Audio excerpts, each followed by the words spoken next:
Hello guys, मैं हूं अंजलि, आपके अपने चैनल कॉमर्स विद अंजलि में हाजिर हूँ फिर एक नई वीडियो के साथ। तो चलिए शुरू करते हैं हमारा ये वीडियो। ये हमारे अकाउंट्स का चैप्टर नंबर 7 का पार्ट 8 है।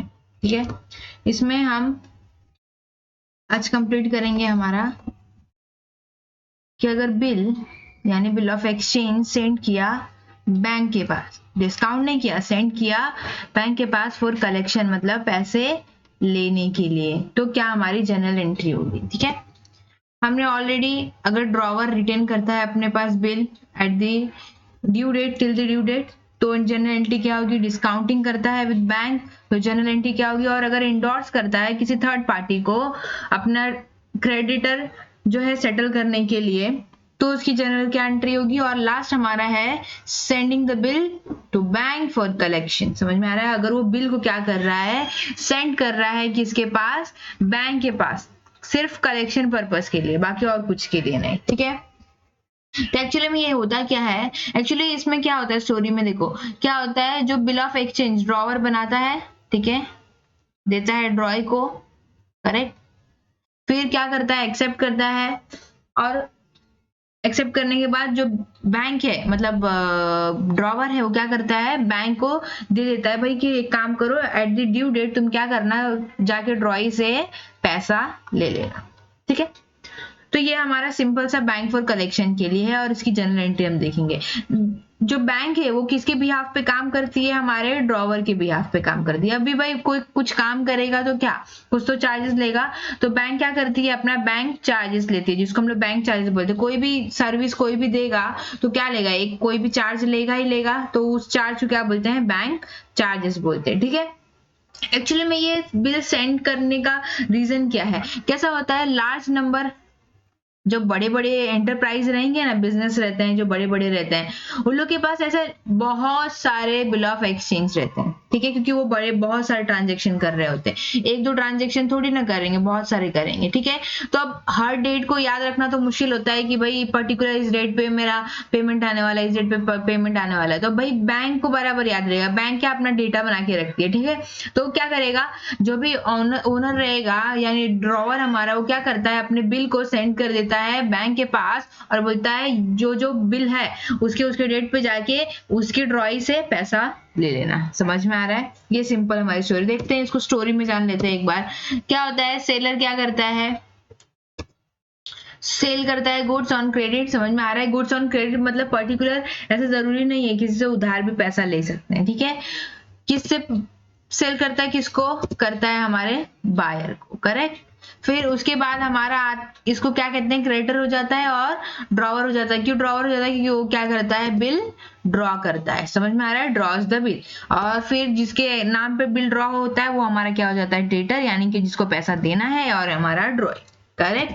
फिर नेक्स्ट ये क्या करता है, ड्रॉई बिल एक्सेप्ट करता है, और होल्डर यानी हमारे ड्रॉवर को क्या करता है, रिटर्न कर देता है। तो ये बिल ऑफ एक्सचेंज का होल्डर बन जाता है, और ये बिल ऑफ एक्सचेंज का एक्सेप्टर बन जाता है, ड्रॉई। ठीक है, फिर हमारा आता है थर्ड पार्टी यानी कि बैंक, करेक्ट। बैंक क्या करती है, होल्डर करता है, बैंक के पास जाता है और क्या करता है, बिल देता है, क्या करता है, बिल दे देता है। अभी देखो यहाँ पे, sends the bill to the bank for collection. समझ में आ रहा है, बैंक को क्या करेगा, बिल सेंड कर देगा कि भाई ये पर्टिकुलर डेट पे तुम जाके पैसा मांग लेना। फिर बैंक जाएगी, क्या करेगी, प्रेजेंट करेगी एक्सेप्टर के सामने, ड्यू डेट आएगा तो बोलेगी भाई आज का ड्यू डेट है, मेरे को पैसा दे दो। और एक्सेप्टर को भाई पैसा तो देना है, जिसके पास बिल रहेगा वो उसको पेमेंट करेगा ही करेगा। ठीक है, देख लेते हैं हमारे accounting treatment in the books of drawer and ड्रॉई क्या हो सकते हैं। मतलब अगर बिल कलेक्शन के लिए दिया है तो हमारी जनरल एंट्री क्या क्या हो सकती है। ठीक है, पहला है bill send to bank for collection. अगर बिल को सेंड कर दिया, देखो सेल किया तो सेल वाली एंट्री, परचेस किया तो परचेस वाली एंट्री। फिर बिल रिसीव और ड्रॉ के लिए भी वो सेम एंट्री जो सबके लिए रही है, बस यहाँ पे हमारा थर्ड आ जाएगा जो ड्रॉवर की बुक में होगा, क्योंकि ड्रॉवर अपनी तरफ से ट्रांजेक्शन कर रहा है, अपनी तरफ से उसका केस है। ड्रॉई को नहीं मतलब है कि कौन पैसा लेने आएगा, उसको खाली ओनर डिसऑनर से मतलब है। समझ में आ रहा है, तो ये क्या कर रहा है, बिल सेंड कर रहा है, तो बिल सेंड कर रहा है तो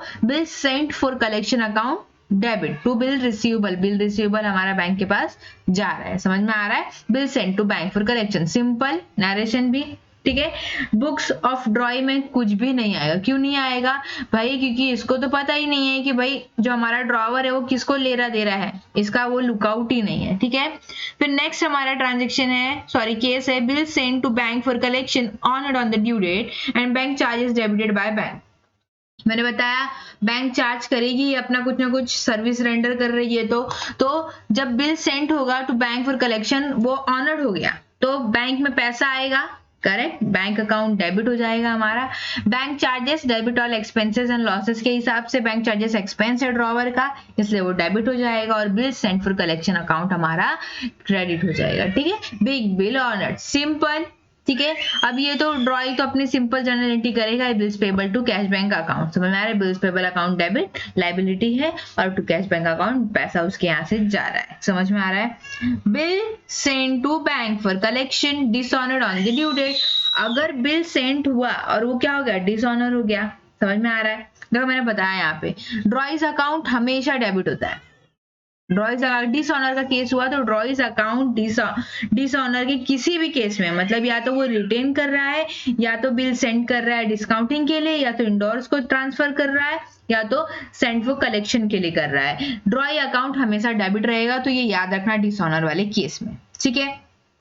फिर जो भी केस रहेगा वो यहाँ पे आ जाएगा। अगर रिटेन वाला रहेगा तो यहाँ पे नाम रहता हमारे ड्रॉवर का, सॉरी ड्रॉवर का नाम नहीं रहता, यहाँ पे उसका कैश बैंक अकाउंट रहता है, ठीक है। बिल सेंड फॉर कलेक्शन, फिर bills payable to drawer's account, समझ में आ रहा है। यहाँ पे देखो कैश में अगर पे कर दिया तो कैश बैंक अकाउंट आएगा, अगर नहीं पे किया डिसऑनर हो गया तो यहाँ पे ड्रॉवर का नाम आएगा, इसका भी डिफरेंस याद रखना, समझ में आ रहा है। ऑनर टू कैश बैंक किया तो मतलब पेमेंट कर दिया, समझ में आ रहा है, जा रहा है ड्रॉवर के नाम पे, पे करना है, ये मेरी उससे उधारी है, समझ में आ रहा है।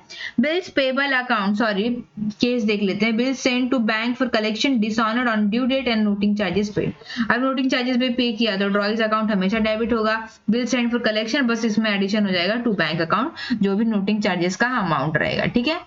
बिल्स पेबल अकाउंट ये भी सेम रहता है, नोटिंग चार्जेस एक्सपेंस है हमारा टू ड्रॉवर, ड्रॉवर को पे करना है, तो समझ में आ रहा है, उस हिसाब से अमाउंट हो जाएगा, ठीक है। अब एक सम देख लेते हैं छोटा सा हम लोग कि कैसे हम सम को सॉल्व कर सकते हैं, ठीक है।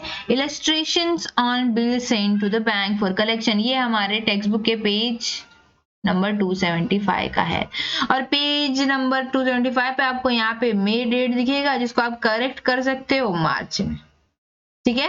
कंफ्यूज मत होना कि अरे भाई बिल ड्रॉ हुआ 8 मई को और यहाँ पे 4 अप्रैल को उसने बिल पहले ही दे दिया, ऐसे नहीं, हाँ मार्च यहाँ पे डेट करेक्ट कर लेना उसको, ठीक है।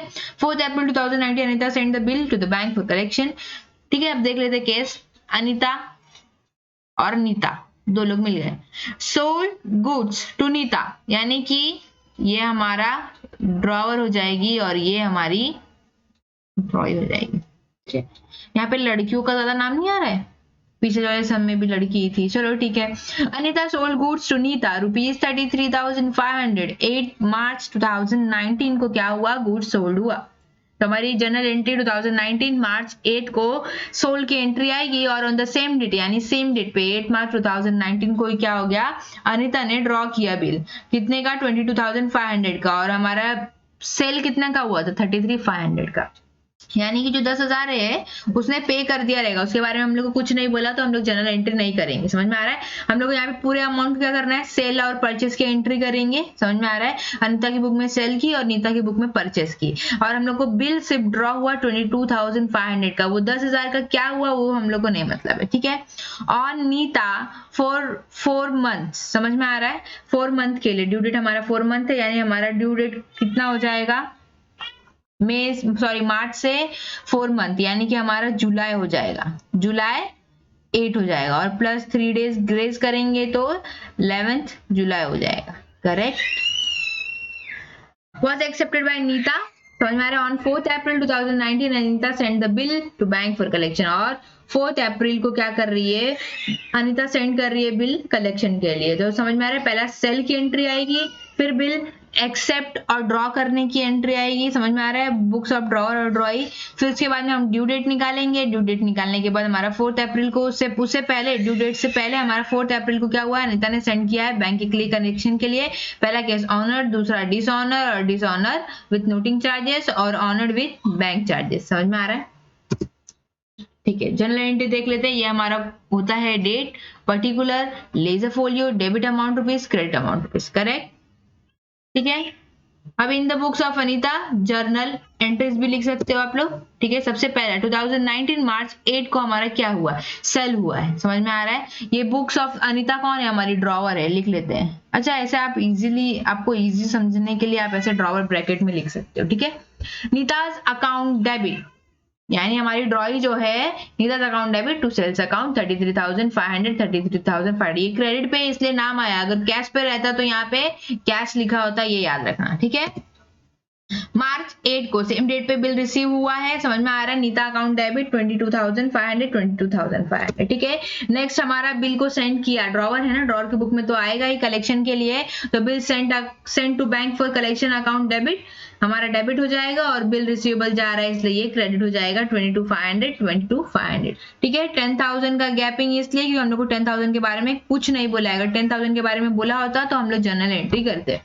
ठीक है, नेक्स्ट हमारा ऑनर्ड का केस, अगर ऑनर हो गया ड्यू डेट पे, हमारा ड्यू डेट हमने निकाला जुलाई 11, 4 मंथ का ड्यू डेट था और हमारा बिल ड्रॉ हुआ था 8 मार्च को। ठीक है, बैंक अकाउंट डेबिट, अगर बैंक में पैसा आएगा ही ना। ठीक है, बैंक चार्जेस अकाउंट डेबिट, ये एक्सपेंस हुआ ड्रॉवर के लिए। हमको मैंने पहले ही बताया कि आप जिसका बुक बना रहे हो, जिसकी जर्नल एंट्री बना रहे हो, जिसके बुक में आप घुसे हो, उसको आप खुद को वो समझो। समझ में आ रहा है? जैसे एक्टर लोग करते हैं ना कि कैरेक्टर ले लेते हैं उस पर्टिकुलर पिक्चर के लिए, वैसे ही आपको क्या करना है, उस कैरेक्टर में घुस जाना है। तो कैरेक्टर में घुसने के लिए, यानी मैं क्या हूँ, ड्रॉवर, तो मुझे ड्रॉवर की तरह सोचना है। बैंक अकाउंट, मेरे बैंक में पैसा है तो बैंक अकाउंट डेबिट। समझ में आ रहा है? Debit what comes in, credit what goes out. Bank charges मेरा एक्सपेंस है, आपने हमने देखा है बैंक चार्जेस का एक्सपेंस है, तो एक्सपेंस है तो डेबिट अकाउंट हो जाएगा, एक्सपेंस एंड लॉसेस वाला। फिर to bill send to bank for collection account. समझ में आ रहा है? Being honoured and bank charges paid, correct. Next है हमारा Neeta's account to bill send to bank for collection account. ठीक है, अब ऑनर्ड हो गया तो बैंक में पैसा आ गया, डिसऑनर हो गया तो मैंने बोला ड्रॉई का नाम आ जाएगा। अगर ऑनर हुआ तो बैंक अकाउंट, कैश अकाउंट, नहीं आया तो भाई ड्रॉई का नाम। ठीक है, to bill send for collection 22,500, 22,500, difference सिर्फ कैश बैंक का और बैंक चार्जेस का। ठीक है, जुलाई 11 को क्या हुआ, पे किया, क्या किया, डिसऑनर भी हुआ और bank charges, sorry noting charges पे किया, तो नीताज अकाउंट डेबिट। समझ में आ रहा है? To bill send to bank for collection, addition में यहाँ पे कैश बैंक अकाउंट आ जाएगा, जो क्या है, ये पे कर रहा है। Debit what comes in, credit what goes out, cash bank account से पैसा जा रहा है, पे कर रहा है ड्रॉवर।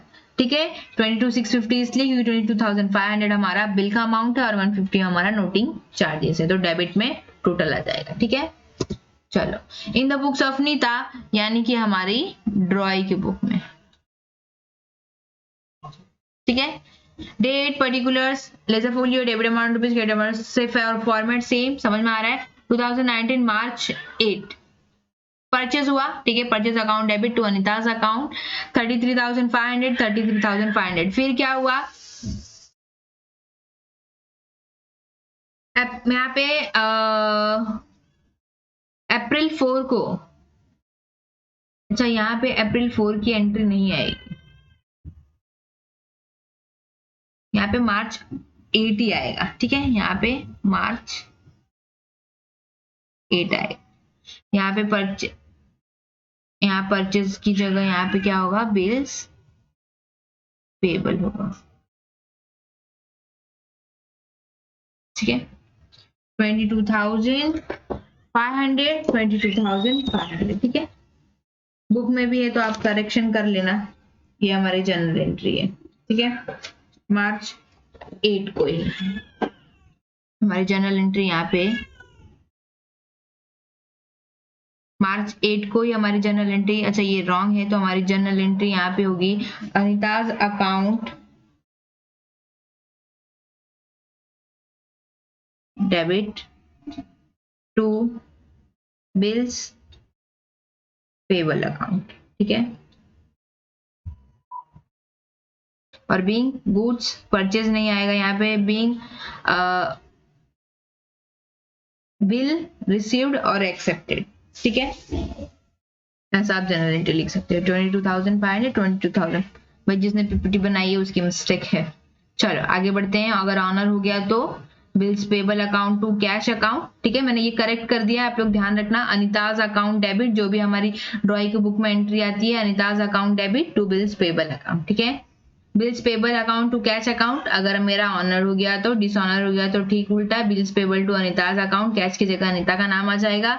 22,500 22,500, ठीक है। डिफरेंस याद रख रहे हो ना आप, जहां ऑनर हुआ टू कैश की जगह नाम लिख देने का, जनरल एंट्री खुद ब खुद याद आ जाएगी। फिर बिल्स डिसऑनर हो गया और नोटिंग चार्जेस पे किया, सेम में खाली नोटिंग चार्जेस ऐड करना है, समझ में आ रहा है। 22,500 150 22,650, ठीक है।